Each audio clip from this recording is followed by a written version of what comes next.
बिस्मिल्लाहिर्रहमानिर्रहीम। अस्सलाम वालेकुम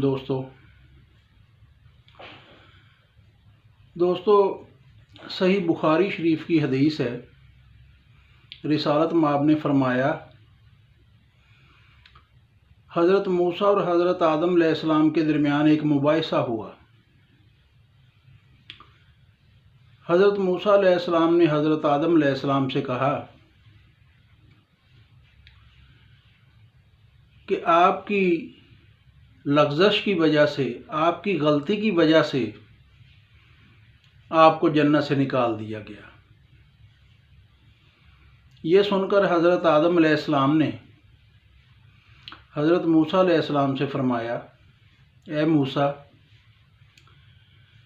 परवरदिगार ने तुम्हें नबूवत दी और फिर शर्फ़ कलाम बख्शा, यानी कि आप अल्लाह ताला से हम कलाम होते थे। इसके बावजूद आप ये फरमा रहे हैं,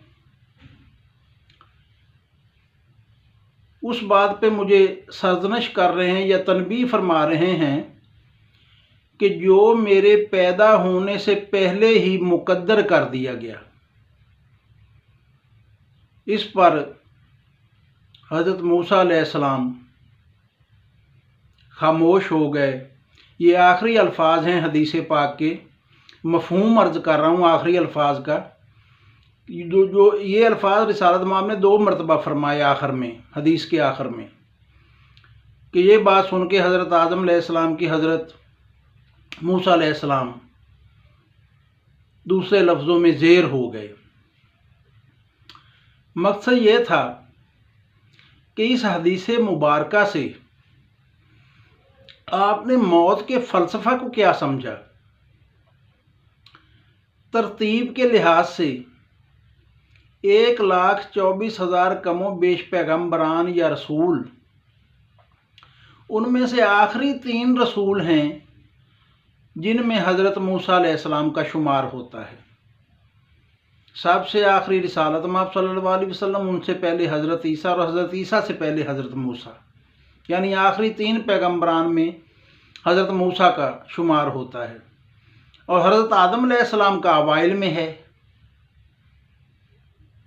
तो ये मुबाहिसा कैसे हुआ कि विसाल कर चुके हैं दोनों हजरात, और उनका ये मुबाहिसा अवामुन्नास अहले ईमान तक रिसालत माब पेश फरमा रहे हैं।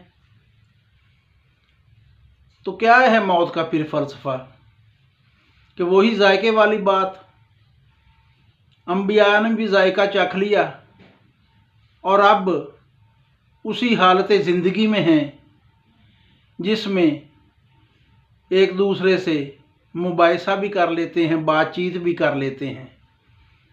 असल में ये हदीस मुबारका हमें ये पैगाम देती है कि मौत के फ़लसफ़े को समझें, गौर करें, सलामत रहें। बहुत शुक्रिया।